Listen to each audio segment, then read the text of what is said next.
அனைவருக்கும் வணக்கம்.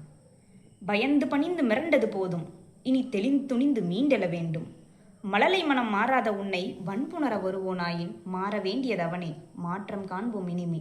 அடுத்த அடியை நீ எடுத்து வைத்தால் 1000 கதவுகள் திறந்திடும் உனக்கு. அழுகை அதை நீ துடைத்தெறிந்தால் ஆடவர் திமிரும் அடங்கிவிடும்.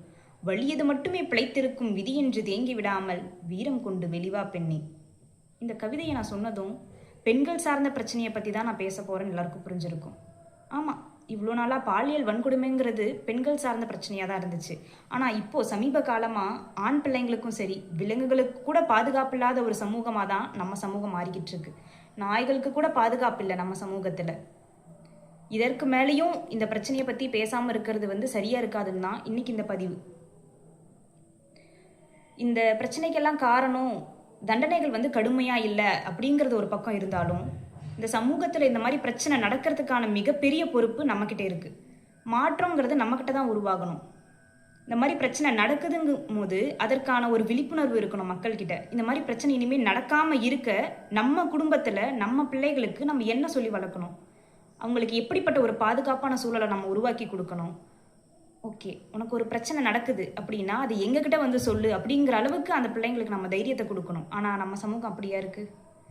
ஒரு பிரச்சனை அப்படின்னா அதை பற்றி வெளியே சொன்னாங்கன்னா, நீ ஏன் அந்நேரத்துக்கு அங்கே போன, நீ ஏன் அந்த ட்ரெஸ்ஸு போட்டிருந்த அப்படின்னு மொத்தமாக அந்த விக்டிம் மேலேயே ப்ளேம் பண்ண ஆரம்பிச்சிடுறாங்க. அந்த பெண் பிள்ளைகள் மேலே மட்டுமே குறை சொல்லிட்டு இருப்பாங்க. அப்போது அந்த பிள்ளைங்க வெளியே சொல்லுவாங்களா? சொல்ல மாட்டாங்க. இதுதான் தப்பு பண்ணுறவங்களுக்கு மிகப்பெரிய தைரியத்தை கொடுக்குது. நம்ம என்ன பண்ணாலும் போய் சொல்ல மாட்டாங்க, வீட்லேயும் சொல்ல மாட்டாங்க, வெளியவும் சொல்ல மாட்டாங்க. ஏன்னா சொன்னால் அவங்களுக்கு தான் பிரச்சனை அப்படின்னு அவங்க நினச்சிட்டு தைரியமாக தப்பு பண்ணுறாங்க. நம்ம நாட்டில் தண்டனைகளும் கடுமையாக இல்லை. யாருக்கு பாவம் பார்க்கறதுனே அரசாங்கத்துக்கும் தெரியல. தப்பு பண்ணுறவங்களுக்கு பாவம் பார்த்து வெளியே விட்டுறாங்க. நம்ம நாட்டில் சட்டங்களும் தண்டனைகளும் எவ்வளோ மோசமான நிலைமையில் இருக்குன்னா, 2 வருஷத்துக்கு முன்னாடி ஒரு தப்பு பண்ணிட்டு ஜெயிலுக்கு போனவன், அதாவது ஒரு 60 வயசு மூதாட்டியை ரேப் பண்ணிட்டு ஜெயிலுக்கு போனவன் திரும்ப ரிலீஸ் ஆகி திரும்ப அதே மாதிரி ஒரு தப்பு பண்ணுறான். அப்போது அவனுக்கு எந்த மாதிரி ஒரு தண்டனையை நம்ம அரசாங்கம் கொடுத்துருக்கோம்? ஒருத்தனுக்கு நம்ம தண்டனை கொடுக்குறோம், ஒரு தப்பு பண்ணுறாங்க, அவனுக்கு நம்ம ஒரு தண்டனை கொடுக்குறோன்னா அந்த தப்பை திரும்ப பண்ணவே கூடாது அப்படின்னு அவனுக்கு தோணணும். அந்த அளவுக்கு கடுமையான தண்டனையை கொடுக்கணும். ஆனால் நம்ம அரசாங்கம் அந்த மாதிரி இல்லை. நம்ம சட்டத்திட்டங்களும் அந்த மாதிரி இல்லை.